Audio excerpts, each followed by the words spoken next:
হযরত আব্দুল্লাহ ইবনে মুবারক বলতেছিলেন, আমি 1 বছর হেরেমে কাটাচ্ছিলাম। ওনার বাড়ি ছিল তুরস্ক, মূল বাড়ি ছিল তুরস্ক। বলতেছিলেন আমি হেরেমে কাটাচ্ছিলাম। তুরস্ক থেকে সিরিয়া হয়ে, তারপরে তারা ইরাক হয়ে, এরপরে কাবাতে আসতেন, মক্কাতে আসতেন। রাস্তা একেবারে কম না। উনি বললেন আমি হেরেমে ছিলাম কয়েক মাস, বহুদিন ধরে অবস্থান করতেছিলাম, কিন্তু বহুদিন মক্কাতে কোনো বৃষ্টি নাই। বৃষ্টির অভাবে ঘাস তরুলতা পাতাগুলি শুকিয়ে গেল এবং খেজুর গাছগুলি মরে যাওয়ার উপক্রম হলো। পানির অভাবে মক্কাবাসীদের দারুণ কষ্ট হতে লাগলো। আমার দিকে তাকান। আব্দুল্লাহ ইবনে মুবারক বলেন, হারামে শিখ কাবা শরীফ ধরে ধরে মানুষ কান্নাকাটি করতে লাগলো, কিন্তু কোনো বৃষ্টি নাই। বুঝতে পারতেছেন সেই জমানার মুসলমান কাবা শরীফ ধরে কান্না করে, তারপরেও আল্লাহ বৃষ্টি দেয় না। কাবার চারপাশে এসে সালাতুল ইস্তিসকার নামাজ পড়ে তারা কাবার চত্বরে দোয়া করলো, মুতাওয়াফের ভিতরে দোয়া করলো, কিন্তু কোনো বৃষ্টি হলো না। এইভাবে মাসখানেক চলে গেল। মুসলমান সারা মাস ধরে দোয়া করতে লাগলো, কিন্তু কোনো বৃষ্টি নাই। আব্দুল্লাহ ইবনে মুবারক রাহমাতুল্লাহি আলাইহি বললেন, কিন্তু হঠাৎ করে আমি একদিন দেখি বহু মানুষ কাবার চত্বরে জমা হয়ে গেল। আজকে তারা সালাতুল ইস্তিসকা পড়বে, কিন্তু আমি সালাতুল ইস্তিসকায় উপস্থিত না হয়ে আমি দূরে নীরব একটা স্থানে দাঁড়িয়ে রইলাম। দেখি মুসলমানরা আজকে কেমন দোয়া করে, বৃষ্টি হয় কিনা। আমি তাদের থেকে বিচ্ছিন্ন হয়ে আলাদা এক পাশে বসে রইলাম। এমন সময় দেখলাম একজন আল্লাহর বান্দা আসছে, তার জুব্বাটা ছিঁড়া দেওয়া, তালি দেওয়া, এবং তার চুল দাড়িগুলি এলোমেলো। দেখতে চেহারা তেমন কোনো সুন্দর না। দেখে মনে হলো সে কোনো গোলাম হবে, কোনো চাকর হবে। একটা চাদর গায়ে দিয়ে সে চাদরটাও জায়গায় জায়গায় তালি দেওয়া। আমার চাদরটা দেখতে সুন্দর দেখাচ্ছে না, তো এরকম জায়গায় জায়গায় তালি দেওয়া, খুব পুরাতন, ছিঁড়ে ছিঁড়ে গেছে, বিভিন্ন জায়গায় সেলাই করা আছে। তার মানে বহুদিনের চাদর, এটা নষ্ট হয়ে গেছে। ওটা সেলাই টেলাই করে এসে চাদরটা গায়ে দিয়ে, চাদরটা মোড়া দিয়ে কাবার থেকে দূরে এসে সব মানুষ থেকে বিচ্ছিন্ন হয়ে সে আল্লাহর বান্দা চাদরটা মুড়ি দিয়ে আল্লাহর দরবারে হাত বাড়ায় বলতেছে, রব্বি এতদিন আমি তোমার কাছে আসি নাই, আল্লাহ তোমার গোলাম তোমার কাবার সামনে নিয়ে বসে গেছে, আল্লাহ বহুদিন তুমি বৃষ্টি দেও না, আল্লাহ তুমি আজকে বৃষ্টি দাও। জোরে কর না, হয় না, আরো জোরে বলেন। বুঝাচ্ছি, দেখে যান বৃষ্টি কাদের কারণে হয়, বুঝে যান। ভাবতেছেন প্রেসিডেন্ট ট্রাম্পের জন্য বৃষ্টি হয় না? প্রধান উপদেষ্টা বিশিষ্ট ব্যবসায়ী জনাব সুদের ব্যবসায়ী, ওনার জন্য কি দোয়া বৃষ্টি আসে নাকি? বলেন ওনার দোয়া তা কোনটা? হ্যাঁ, ওলিদের কারণে বৃষ্টি হয়। কথা কর না কেন? ওলিদের কারণে বৃষ্টি হয়। ভালো করে শুনে দেন, ওলিদের কারণে বৃষ্টি হয়।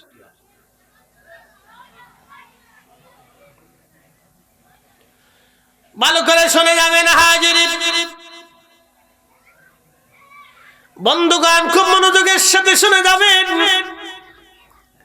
হযরত আব্দুল্লাহ ইবনে মুবারক রাহমাতুল্লাহি আলাইহি বললেন, দুনিয়ার মানুষ, আমি দেখলাম চাদর মোড়া দিয়ে আল্লাহর বান্দা হাত তুলে কান্না করতেছে, রব্বি এতদিন আমি তোমার কাছে আসি নাই, আল্লাহ আজকে আসলাম, আল্লাহ তুমি আমারে ফিরাই দিও না, আল্লাহ বৃষ্টি না দিলে তোমারে গোলাম যাবে না, আল্লাহ তোমারে গোলাম বৃষ্টি না দিলে ফিরে যাবে না, আল্লাহ আল্লাহ এখনই বৃষ্টি দাও, আল্লাহ এখনই বৃষ্টি দাও, বৃষ্টি না দিলে কিন্তু আমি যাব না, বৃষ্টি না দিলে হাত নামাবো না, আল্লাহ মক্কাবাসীদের কষ্ট হয়, পশু পাখিদের কষ্ট হয়, আল্লাহ গৃহপালিত পশু পাখিদের কষ্ট হয়, গাছপালার কষ্ট হচ্ছে, আল্লাহ বৃষ্টির অভাবে আল্লাহ মানব জীবনের কষ্ট হয়ে যাচ্ছে, আল্লাহ বৃষ্টি দাও, বৃষ্টি যদি না দাও তাহলে আমি তোমার দরজা থেকে আজকে হাত নামাবো না। হযরত আব্দুল্লাহ ইবনে মুবারক বললেন, সে আমি দূর থেকে লক্ষ্য করে করে শুনতেছিলাম, দেখি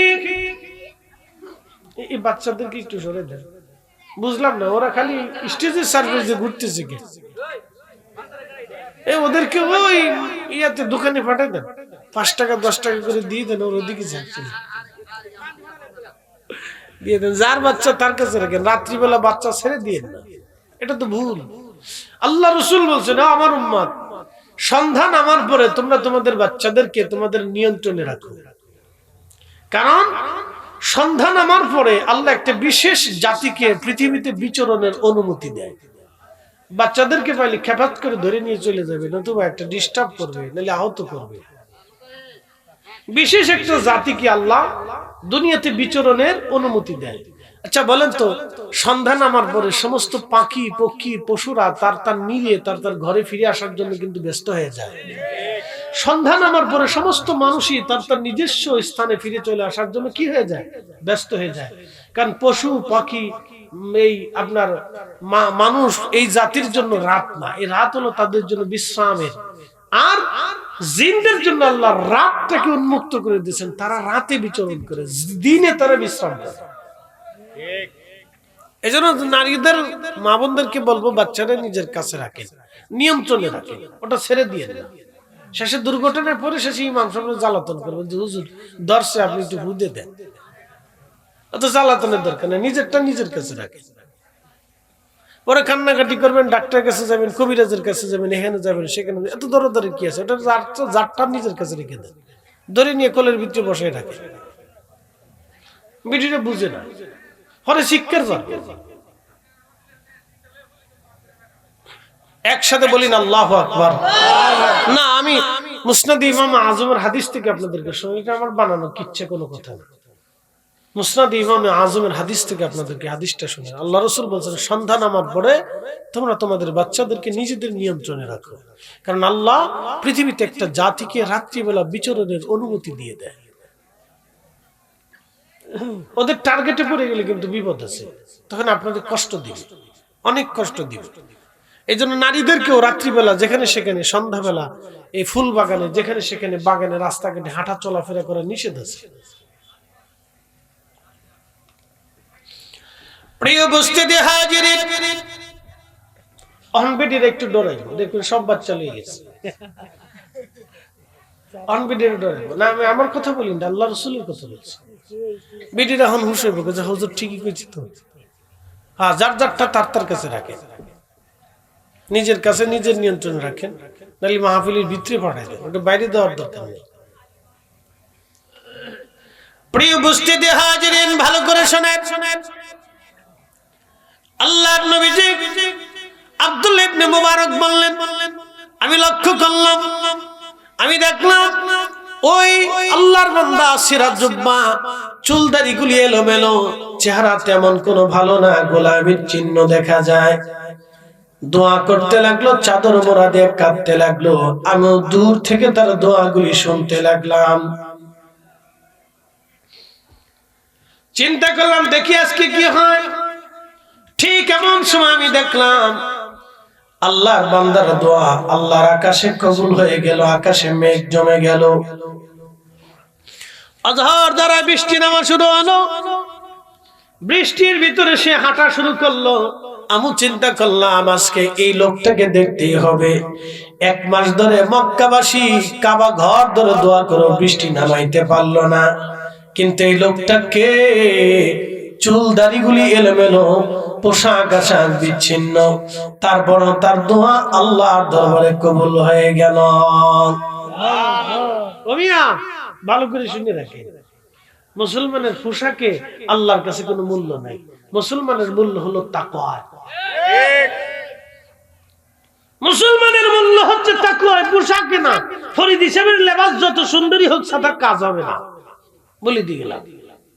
মুসলমানের মূল্য চেহারাতে না, মুসলমান মানুষের মূল্য বিদ্যায় না, এলেমে না, মানুষের মূল্য অনেক মেধায় না, মানুষের মূল্য হচ্ছে তাকওয়া। তাকওয়া কি কথা কর না কেন? তাকওয়াতে মূল্য।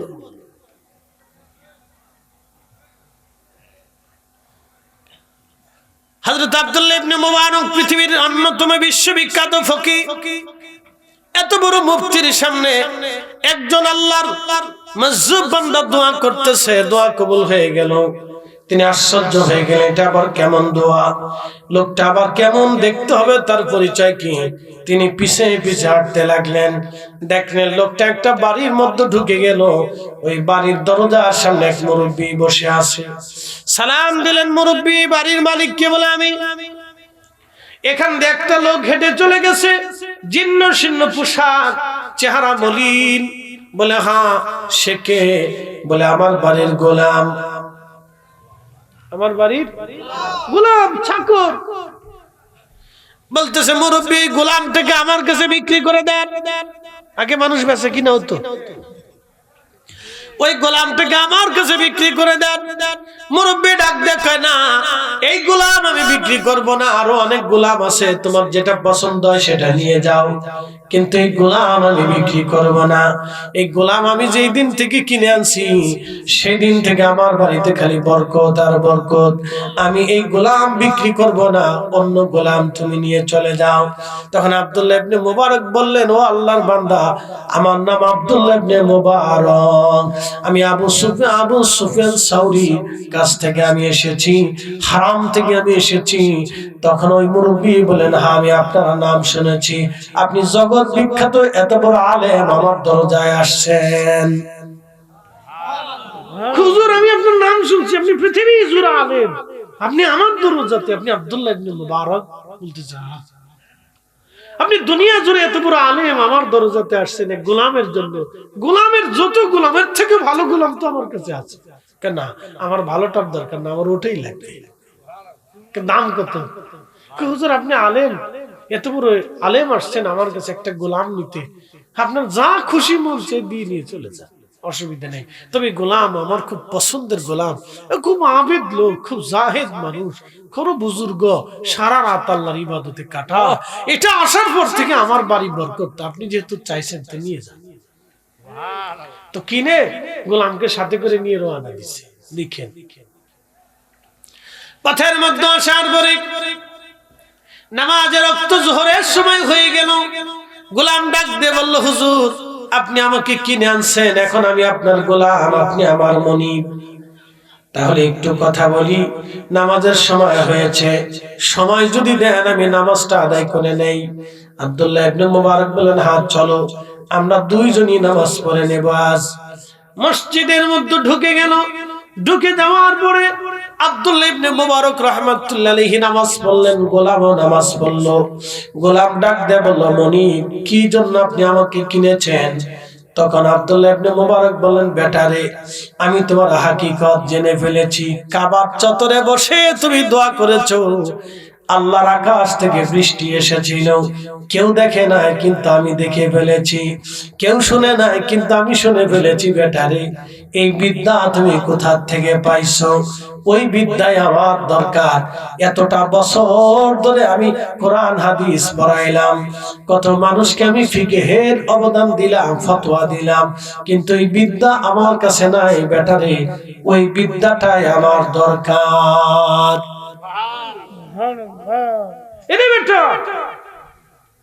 তুমি কে?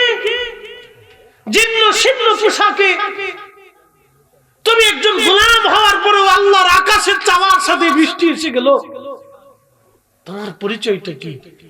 তো গোলাম বলতেছে, হুজুর মাফ করে দেন, আপনি আমার পরিচয়টা জেনেই যেহেতু ফেলেছেন, আমার হাকিকত যেহেতু বুঝেই ফেলেছেন, তাহলে আল্লাহর রাস্তায় বিষয়টাকে গোপন রাখেন, প্রকাশ করবেন না। আমি তাহলে আর পৃথিবীতে থাকবো না।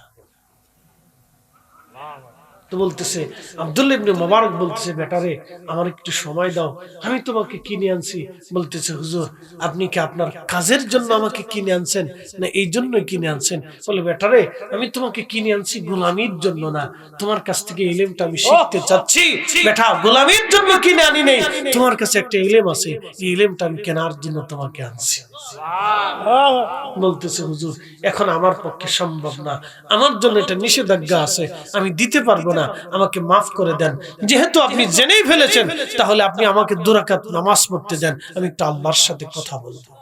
আল্লাহ ডাক দেয়, চলে আসো। আব্দুল্লাহ ইবনে মুবারক বললেন, আমি গোলামকে ইজাজত দিলাম, ঠিক আছে তুমি নামাজ পড়ে আল্লাহর সাথে কথা বলো। নামাজ পড়ার পরে গোলাম হাত বাড়াইলো, রব্বি আমার গোপন হাকিকত যেহেতু প্রকাশ পেয়ে গেছে আল্লাহ, তাহলে আমি আর দুনিয়াতে থাকতে চাই না।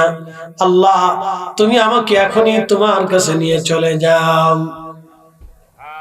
দোয়া করার পরে গোলাম এসে বলল, হুজুর আপনি আমাকে কিনেছিলেন, আমাকে মাফ করে দেন।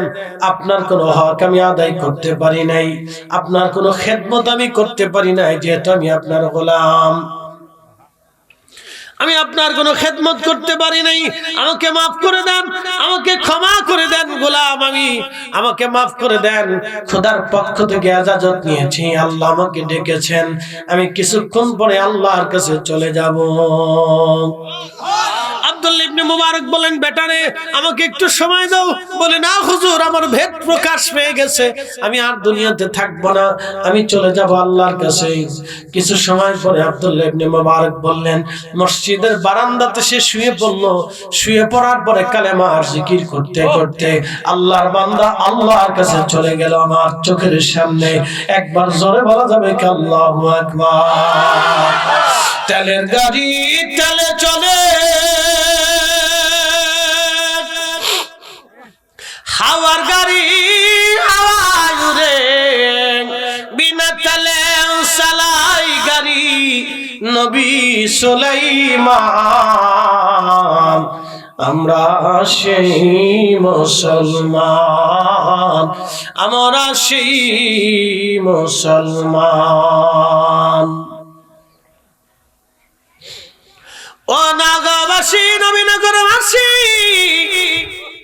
কত সুন্দর আল্লাহর ওলিদের জিন্দেগি শুনাইলাম। আল্লাহ ডাক দিলেন, ইরজিই, আমার কাছে তুমি চলে আসো, ইলা রাব্বিকি রাদিয়াতাম মারদিয়া, চলে আসো তুমি আমার কাছে, চলে আসো আমার সন্তুষ্টির দিকে আসো। ফাদখুলি ফি ইবাদি ওয়াদখুলি জান্নাতি। আমার ইবাদত গুজার বান্দারা, যে জান্নাতের ভিতরে তোমার জন্য সেই জান্নাত বানাইছি, বান্দা চলে আসো। এই জন্য কারো কারো কবর আল্লাহ রওজা বানায়, আল কবরু রাউজাতুম মিন রিয়াজিল জান্নাহ। কারো কারো কবর আল্লাহ রওজা বানায়, রওজা বানায়, রওজা বানায়, জান্নাতের বাগান বানায় দেয়, জান্নাতের বাগান আল্লাহ বানায় দেয়। একসাথে জোরে বলেন আল্লাহু আকবার। আল্লাহুম্মা সাল্লি আলা মাওলানা মুহাম্মদ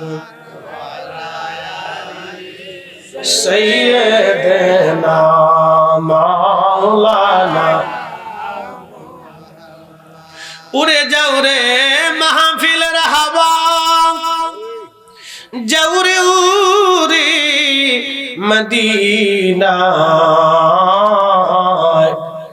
আমাদের সালাম পৌঁছে দিও নূর নবীজির পাকের রওজায়। আল্লাহুম্মা সাল্লি আলা সাইয়্যিদিনা, আহা মাশাআল্লাহ, মুহাম্মদ ওয়া আলা আলি সাইয়্যিদিনা।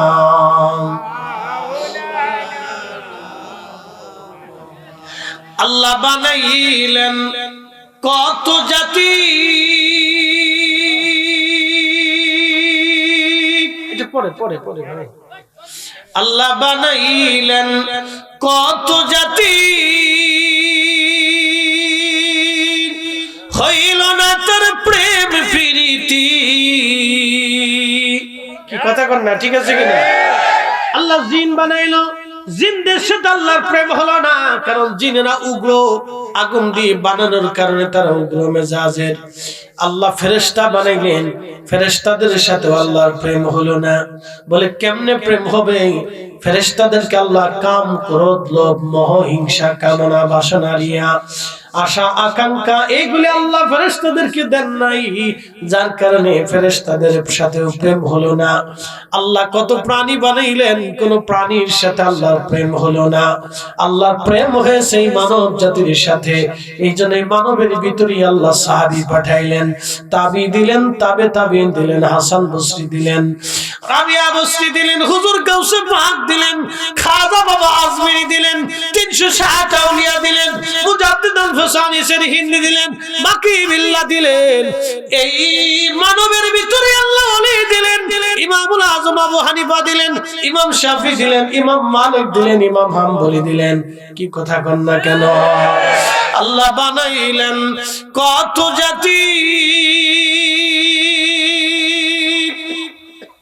হইল না তার প্রেম প্রীতি। আল্লাহ বানাইলেন কত জাতি, হইল না তার প্রেম প্রীতি। অবশেষে মানুষ বানায় প্রেমের কারণে, প্রেমের ডুরি বান্ধরে মদিনার শোনে। আহা, প্রেমের ডুরি বান্ধরে মদিনার শোনে। মানুষ বানাইছে আল্লাহ প্রেমের কারণে। আহা, মানুষ বানাইছে আল্লাহ প্রেমের কারণে। প্রেমের ডুরি বান্ধরে মদিনার শোনে।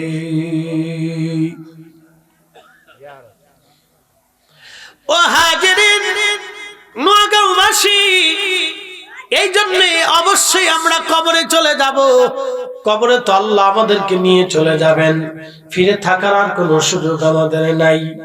মানুষ মারা যায়, রূহটা আল্লাহ নিয়ে চলে যান, ইল্লিন অথবা সিজ্জিনে আল্লাহ নিয়ে চলে যান। যদি আমল ভালো করেন তাহলে মৃত্যুটা বড় আসানের সাথে হবে, আর আমলটা যদি খারাপ হয় মরণটা বড় ভয়াবহ হবে।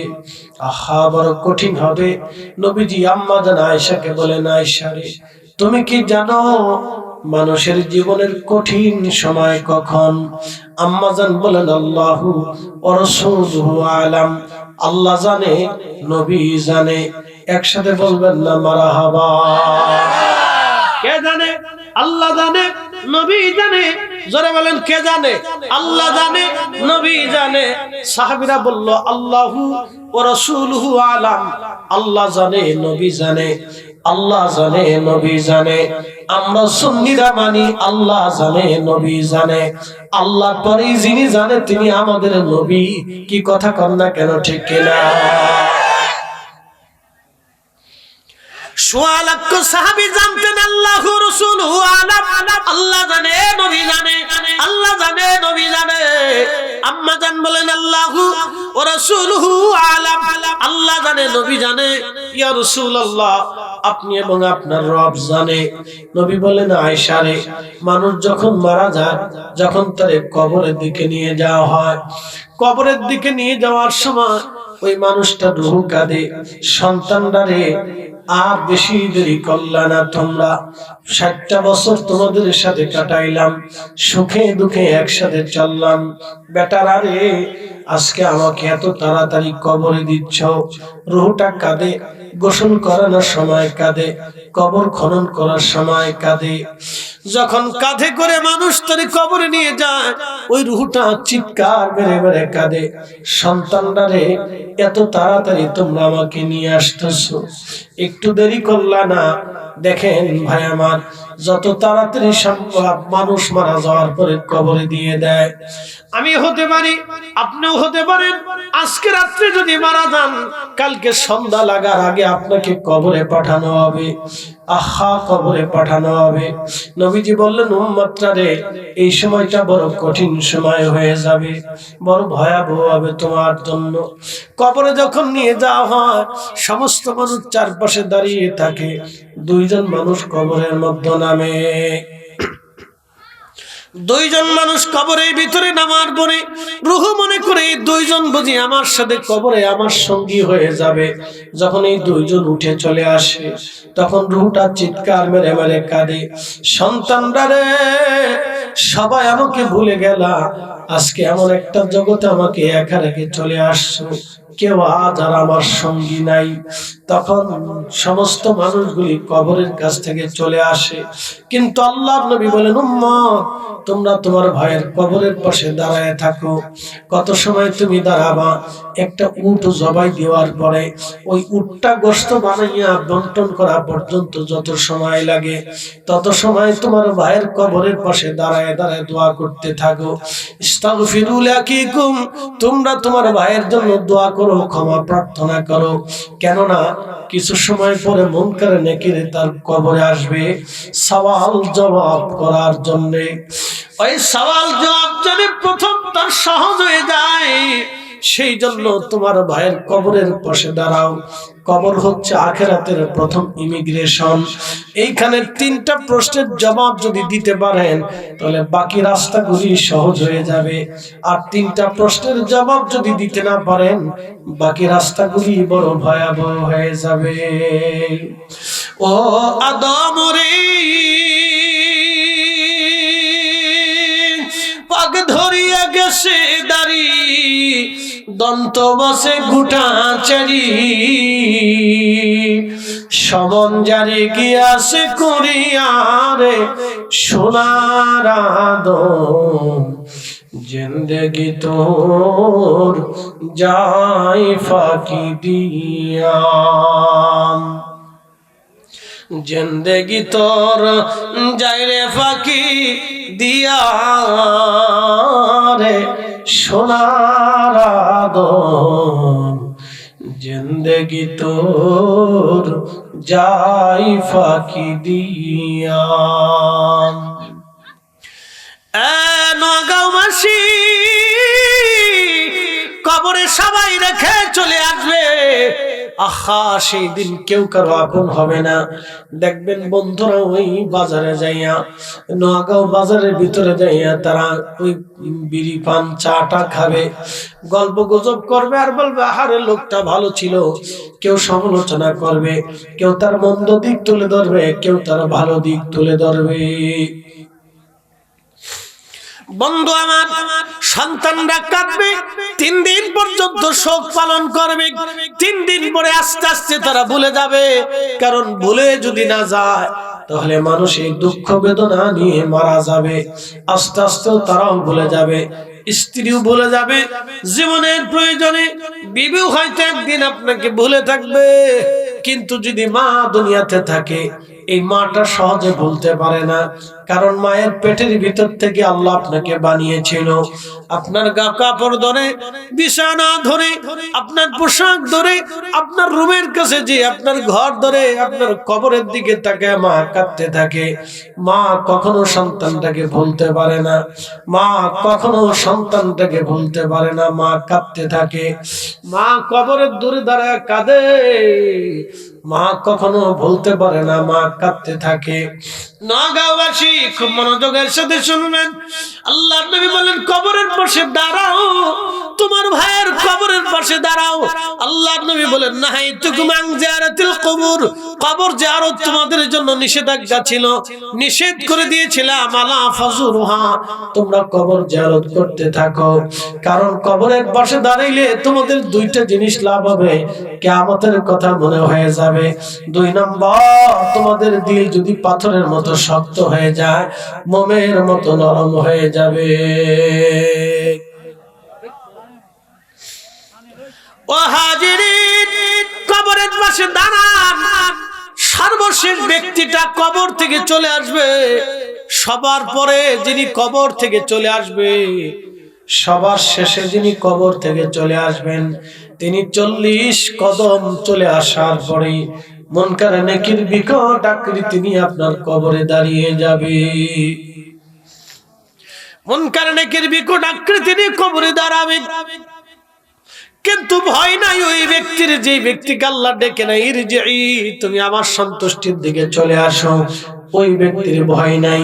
কারণ আল্লাহ ওয়াদা করেছেন ফাযকুরুনি আযকুরুকুম, বান্দারে আমাকে স্মরণ করো, আমি তোমাকে স্মরণ করব। দুনিয়াতে যে বান্দা আল্লাহকে ভুলে যায় না, রাসূলকে ভুলে না, ওই বান্দাকে কবরে দেখার জন্য আমার নবী আসে। ওই বান্দার কবরের আযাব আল্লাহ কবরের প্রশ্ন আল্লাহ সহজ করে দেয়। আল্লাহ ডাক দেয়, বান্দা তুমি আমারে ভুলো নাই।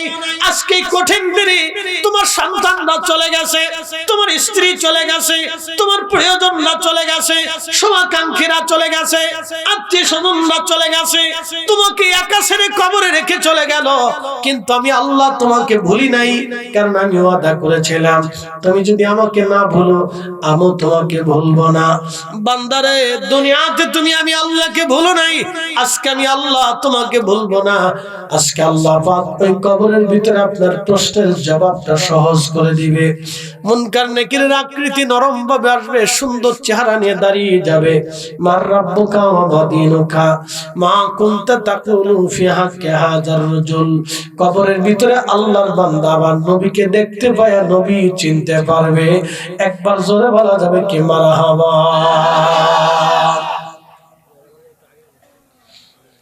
কবরে বান্দা উম্মতকে নবী চিনতে পারবে, নবী দেখবে আমার উম্মত আব্দুল করিম আমাকে দুনিয়াতে ভুলে নাই, আল্লাহ আমি আজকে ভুলবো না।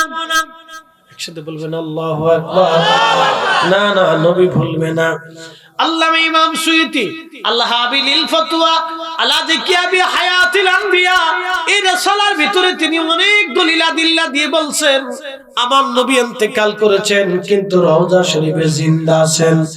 আল্লাহ তার নবীকে অনেকগুলি দায়িত্ব দিয়েছেন, তার একটা দায়িত্বের ভিতরে অন্যতম দায়িত্ব হলো নবীজি রওজা শরীফ থেকে উম্মতের মাগফিরাতের জন্য দোয়া করতে থাকেন, কান্নাকাটি করতে থাকেন। কোন আশিক উম্মত যখন কবরে চলে আসে আমার নবীজি ওই উম্মতকে ভুলে যায় না, ওই উম্মতের কবর আলোকিত করার জন্য নবীজি রওজা শরীফ থেকে দোয়া করে। একবার জোরে বলা যাবে আল্লাহু আকবার।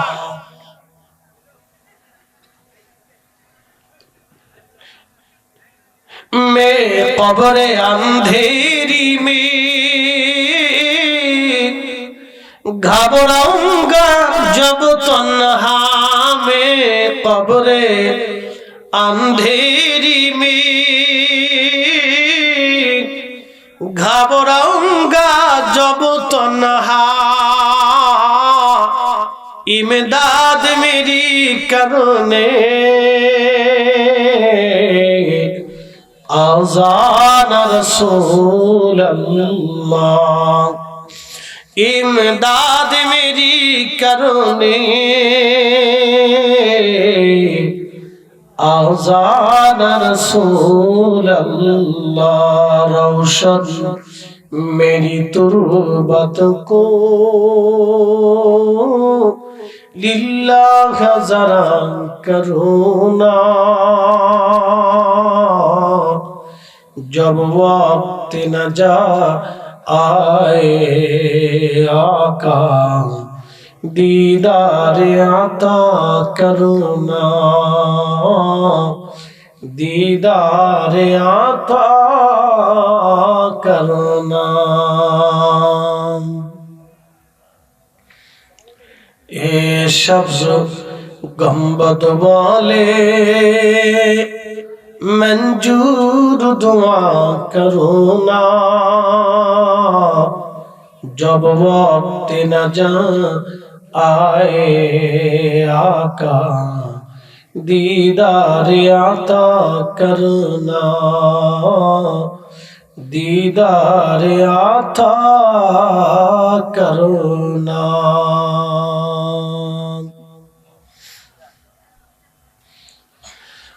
নোয়াগাঁওবাসী কবরের তিনটা প্রশ্নের জবাব আপনার জন্য সহজ হয়ে যাবে যদি দুনিয়া থেকে আপনি রাসূলকে খুশি করে যেতে পারেন, যদি নবীর গোলামি করে যেতে পারেন, আল্লাহর হুকুম মোতাবেক নিজের জীবন পরিচালিত করতে পারেন, কবর আপনার জন্য সহজ হয়ে যাবে। আল কবরু রাউযাতুম মিন রিয়াজিল জান্নাহ, কবর আল্লাহ বেহেশতের বাগান বানিয়ে দেবে। নতুবা হুফরাতুম মিন হুফারিন নার, কোন কোন কবর জাহান্নামের টুকরা হয়ে যাবে। বড় কঠিন হয়ে যাবে সেই দিন, বড় কঠিন হয়ে যাবে সেই দিন অনেক বড় কঠিন হয়ে যাবে সেই দিন কবরে। এই যে পাশেই গোরস্থানে কত মানুষ ঘুমিয়ে আছে আজকে, কারো মা ঘুমিয়ে আছে, কারো বাবা ঘুমিয়ে আছে, কারো কলিজার টুকরা সন্তান এই কবরে ঘুমিয়ে আছে। বন্ধুরে, কবরের পাশে দাঁড়ায় আপনি কি করতে পারেন দোয়া ছাড়া বলেন তো? দেখা যায় না, কিন্তু জিন্দেগি সত্য, এটা সত্য। কবরের জিন্দেগি সত্য, এটা সত্য, দেখা যায় না। দেখেন তো কবরের দিকে তাকায়া, জীর্ণ শীর্ণ হয়ে গেছে কবর, জীর্ণ শীর্ণ হয়ে গেছে কবর। আহা, আজকে কবরগুলি জীর্ণ শীর্ণ হয়ে গেছে। কবর আজকে জীর্ণ শীর্ণ, কবরের মাটিগুলি সমান হয়ে গেছে। আজকে কোটিপতির জন্য যে 3.5 হাত বরাদ্দ, ভিখারির জন্য একই মাটি বরাদ্দ। তাহলে বলেন তো জমিন নিয়ে কেন মারামারি হবে? আহা, খুব মনোযোগ দিবেন। তাহলে বলেন তো কেন ভাইয়ের জমি ভাইকে বুঝাই দিবেন না? কেন বোনের জমি বুঝাবেন না? কেন এতিম ভাতিজা ভাতিজির জমিন আপনি বুঝাবেন না? কেন নিজের সন্তানকে ঠকাবেন? কেন সন্তান বাবা মাকে ঠকাবেন বলেন তো? ওই কবর 3.5 হাত, 1 ইঞ্চিও বড় হবে না, কমও হবে না, সমানে সমানে আল্লাহ বরাদ্দ করে দিবে। হাজিরিন, সমানে সমানে আল্লাহ বরাদ্দ করে দিবে। এই জমিনের জমিদাররা শত শত হাজার হাজার একর সম্পত্তির মালিক ছিল।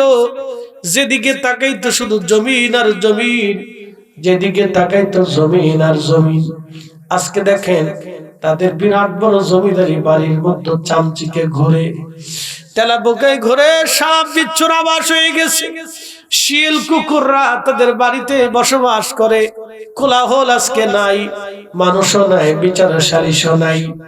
আজকে তারা ভূমিহীন হয়ে গেছে, জমিদারি প্রথা আজকে বাতিল হয়ে গেছে।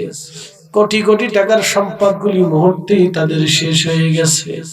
ও বন্ধু, খুব মনোযোগ দিবেন। তাদের বাড়ি ঘরগুলি আজকে নিশ্চিহ্ন হয়ে যাচ্ছে। কালের বিবর্তনে ওই বাড়িতে থাকার মতো আজকে কেউ নাই, প্রদীপ জ্বালানোর মতো আজকে কেউ নাই। তাহলে 3.5 হাত জমিনের জন্য যেটা বরাদ্দ, ওটাই তো আমাদের জন্য বরাদ্দ হবে। তাহলে কেন বেশি জমিনের জন্য অন্যের জমি মারতে হবে বলেন তো?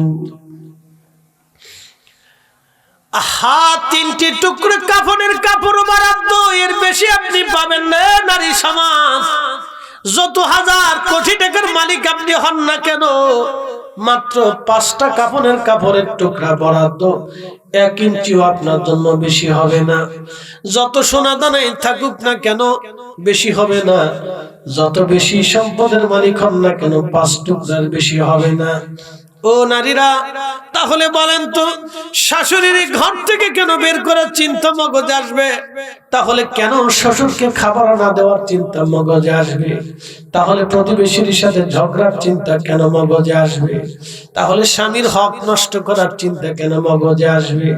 তাহলে বলেন তো নারী সমাজ, ও নারী সমাজ, মাত্র 5 টুকরা কাফনের কাপড় আপনার জন্য বরাদ্দ। এ পুরুষ জাতি, মাত্র 3 টুকরা কাফনের কাপড় বরাদ্দ।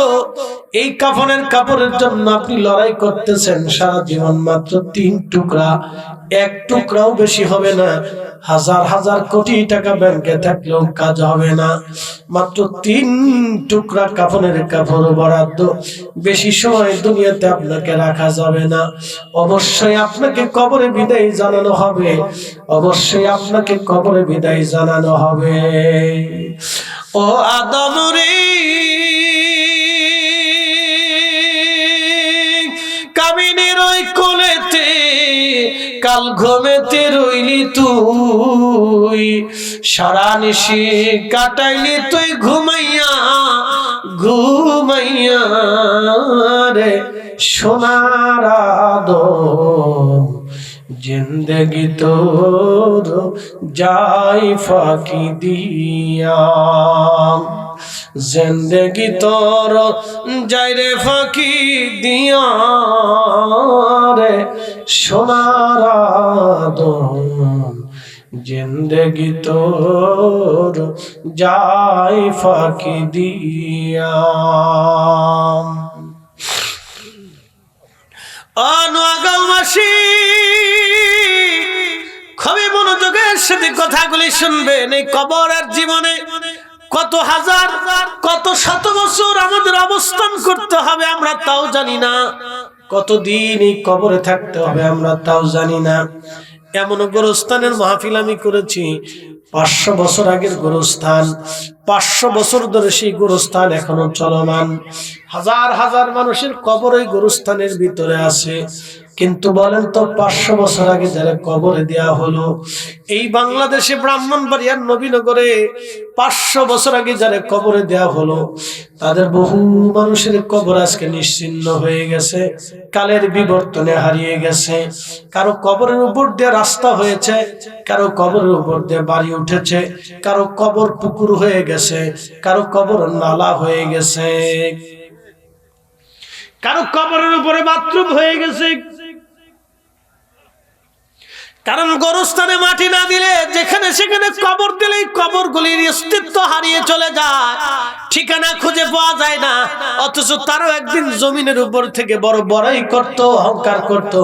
কারো কবর নিশ্চিহ্ন হয়ে গেল, কারো কবরের উপর দিয়ে রাস্তা হয়ে গেল, কারো কবরের উপরে পুকুর হয়ে গেল, কারো কবরের উপরে বাড়ি হয়ে গেল, কারো উপর কবরে আসবাবজার হয়ে গেল, কারো কবরের উপরে আম বাগান হয়ে গেল, কারো কবরে কলা বাগান হয়ে গেল, কারো কবরের ভিতরে ভাইজান কবরের উপরে আপনার মাঠ চাষ হয়ে গেল, কারো কবরের পুকুর চাষ হয়ে গেল, কারো কবর নদীতে ভেঙে নিয়ে চলে গেল, কারো কবর হারিয়ে চলে গেল।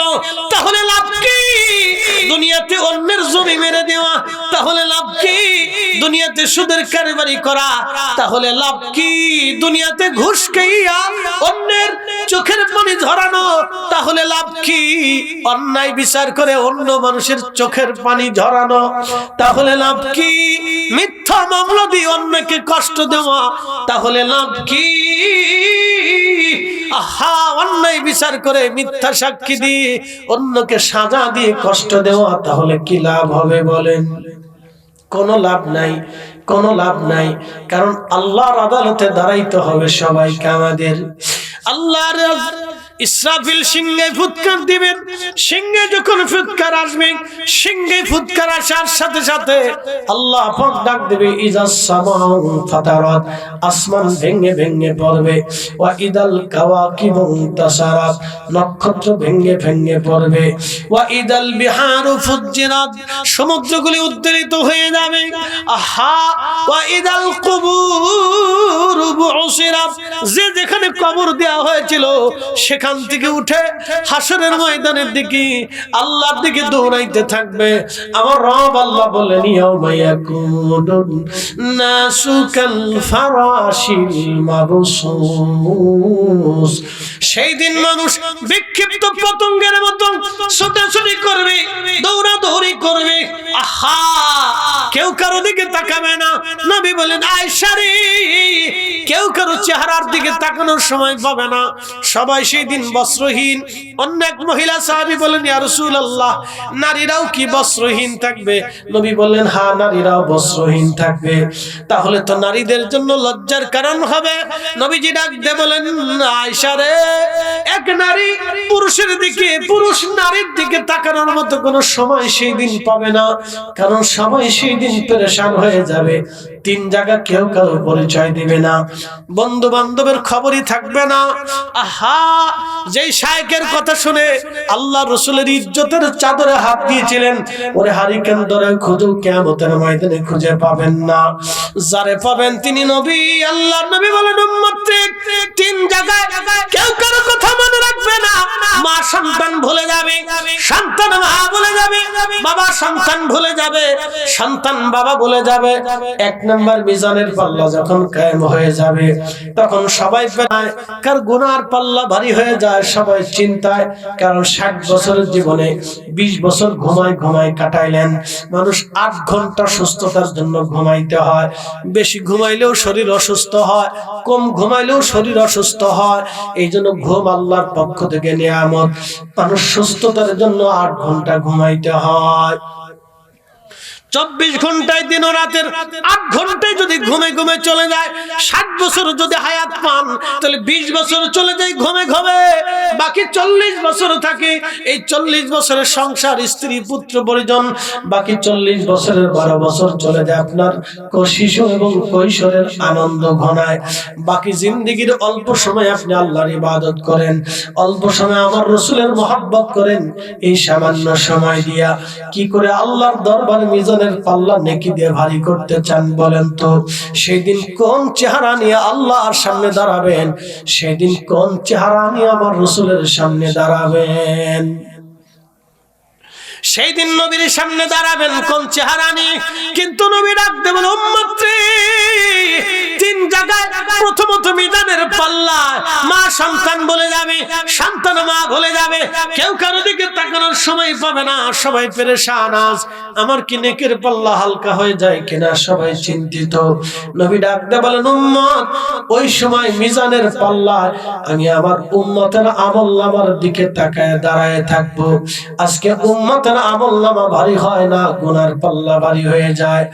যখন আমি দেখবো আমার কোন আশিক, আমার কোন পাগল উম্মতের নেকের পাল্লা হালকা হয়ে যায়, আমি নবী সেই দিন আমার কালেমা শরীফ খানা তার নেকের পাল্লাই দিয়া আমি নবী আমার ওই উম্মত ওই আশিকের, আমার ওই গোলামের নেকের পাল্লাগুলি ভারী বানায় দিয়া আমি সুপারিশ করে তাকে জান্নাতে নিয়ে চলে যাব। একবার জোরে বলা যাবে কি ইয়া রাসূলুল্লাহ?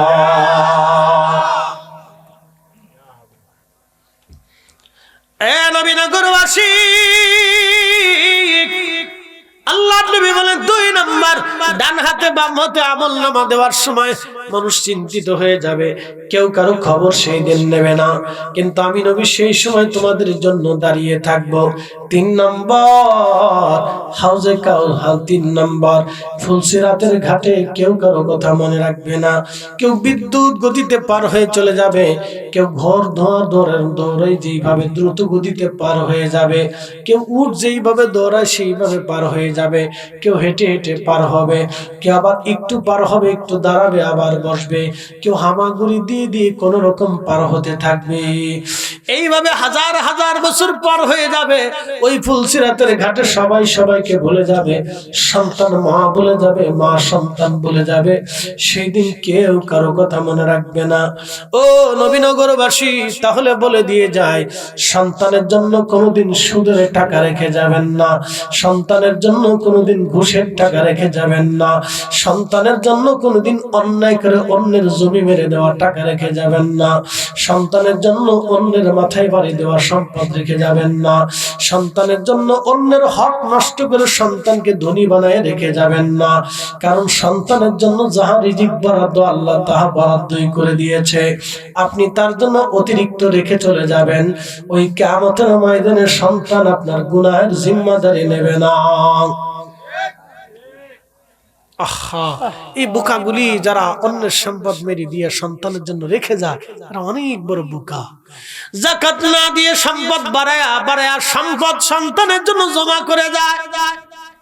আমার মসজিদের ইমাম সাহেব হুজুর বলতেছিলেন, হুজুর করোনার সময়ে শত শত কোটি টাকার একজন মালিক, আমি তার জানাজা পড়াইলাম, তার গোসল দেওয়াইলাম, কাফনের কাপড় পরাইলাম, কবর খনন করা হলো, কবরে নিয়ে যাব, মসজিদের পাশেই তার জানাজা পড়াইয়া 10টা বার তার ছেলেটাকে ফোন দিলাম, 10টা বার ছেলেটাই জবাব দিল, হুজুর আপনারা গোসল করাইছেন, কাফন দাফন পড়াইছেন, কবর খনন করছেন, আপনারাই কবরে দিয়ে দেন, আমি আমার বাবার লাশের পাশে যেতে পারবো না, বাবার করোনা হয়েছে, আমি আমার বাবার কাছে যেতে পারবো না। আমি বললাম, বেটা শুধু একটা বার চেহারাটা দেখে যাও, কেন তাও যাওয়া যাবে না। বুঝতে পারছেন? ও বুকা বুকা। এই জন্য আল্লাহ বাস করলেন, ইয়া আইয়ুহাল্লাযীনা আমানু লা তুলহিকুম আমওয়ালুকুম ওয়ালা আওলাদুকুম আন যিকরিল্লাহ। আল্লাহ ডাক বলেন, হে ঈমানদারেরা, সম্পদ এবং সন্তানের মোহে পড়ে আমি আল্লাহর জিকির থেকে গাফেল হয়ো না। সন্তান এবং সম্পদ, সম্পদ ও সন্তান, এই দুইটা জিনিসকে মানুষ বেশি ভালোবাসে। এই দুইটা জিনিসের জন্য মানুষ লড়াই করে, এই দুইটা জিনিসের জন্য মানুষ শীতের মধ্যে কষ্ট পায়, এই দুইটা জিনিসের জন্য মানুষ রোদ উপেক্ষা করে, এই দুইটা জিনিসের জন্য মানুষ মৃত্যুর ঝুঁকি নিয়ে যায়, সন্তান এবং সম্পদ। সম্পদ ও সন্তানের পিছনে দৌড়াইয়া তোমরা আমি আল্লাহর জিকিরি থেকে গাফিল হয় না।